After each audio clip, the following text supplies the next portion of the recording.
Well, hello, dear viewers, this is Wolf, and welcome to Level Up Reviews. Today we shall continue with Ultima series, with second entry, Ultima 2 Revenge of the Enchantress.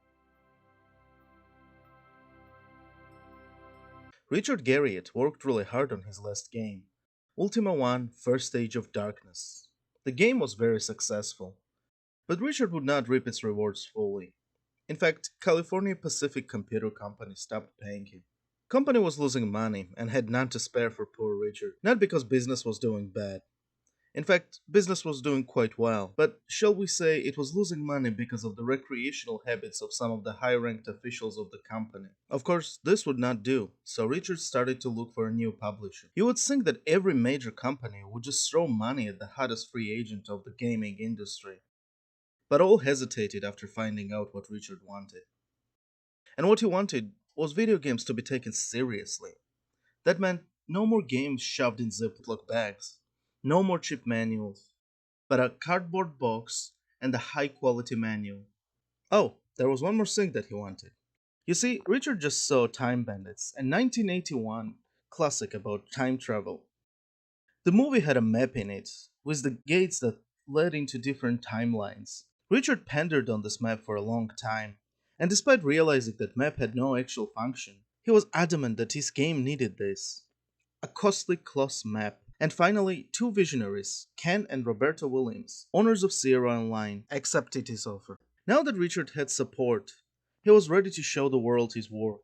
Ultima 2 Revenge of the Enchantress. First Ultima game completely written in a simpler language. The game is programmed by Richard himself, Kines Arnold, and Keith Zabalawi. The game was released on August 24th, 1982. Ultima 2 was a true success. It sold 50,000 copies in 1982 and more than 100,000 in total. The game was highly acclaimed by critics. It was nominated as the best game for the home computers in 1983, losing out to another gaming legend, Wizardry 2 Knight of Diamonds. As I said earlier, the game was heavily inspired by Time Bandits, so it is a time traveling story. Basically, Mundane's apprentice, evil enchantress Minax, wants revenge, and she messes up the timelines on Earth to get to you. She even enacts an apocalypse in 2112 AD, so not a nice person, let's just say. The game itself is very similar to Ultima 1. You have same for races, same for jobs. Now you get bonuses for your gender.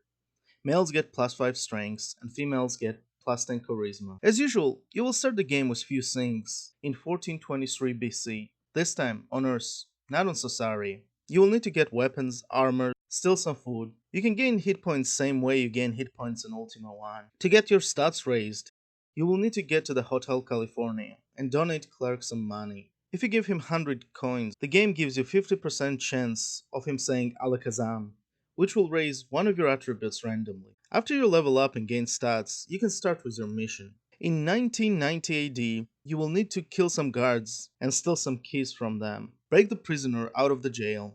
He will give you magic quicksword in exchange for 500 gold coins. Now you can steal the airplane. After all, this is a game based on the Time Bandits. With an airplane, you can reach prehistoric continent Pangaea, where you find out you need blessing from Father Antos.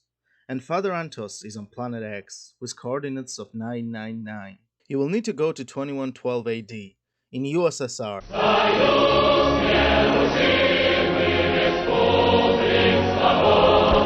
Man, Minix really screwed up the timelines. You will steal the shuttle and fly to the space. And hey, they even uphold the tradition of slapping you before you leave to space. You can fly to different planets. Most NPCs here are friends and family of Richard, who even use their own lines. You will even meet Owen Garriott stranded on Mars, asking where his shuttle is. Anyways, you can go to Planet X and get Antos's blessing.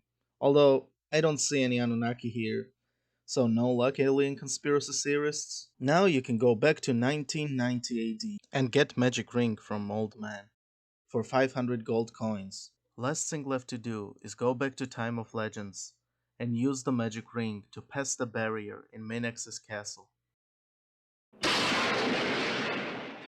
Man, all this work and you could have just chucked Skull at it? Come on! You will need strange coins to stop time because enemies here are tough. Minax is like mundane, very annoying. She will teleport between two chambers until you kill her and gain victory. Ultima 2 Revenge of the Enchantress was always a mixed bag for me, but while writing this review, replaying the game, rewatching Time Bandits, I realized this is what RPGs are all about, a grand adventure. Perhaps not told in most grand manner, but for me, it is grand enough.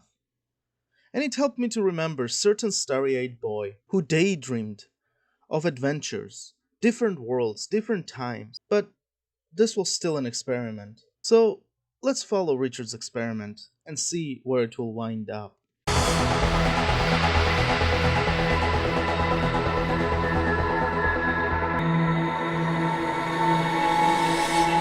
Before I finish, I want to thank people that subscribe to my channel. Thank you, Jimmy Brandt and Grey Haired Gamer. Welcome to the Wolf Pack. Please like and subscribe if interested, and I'm very open to the suggestions. So write the comments. Thank you.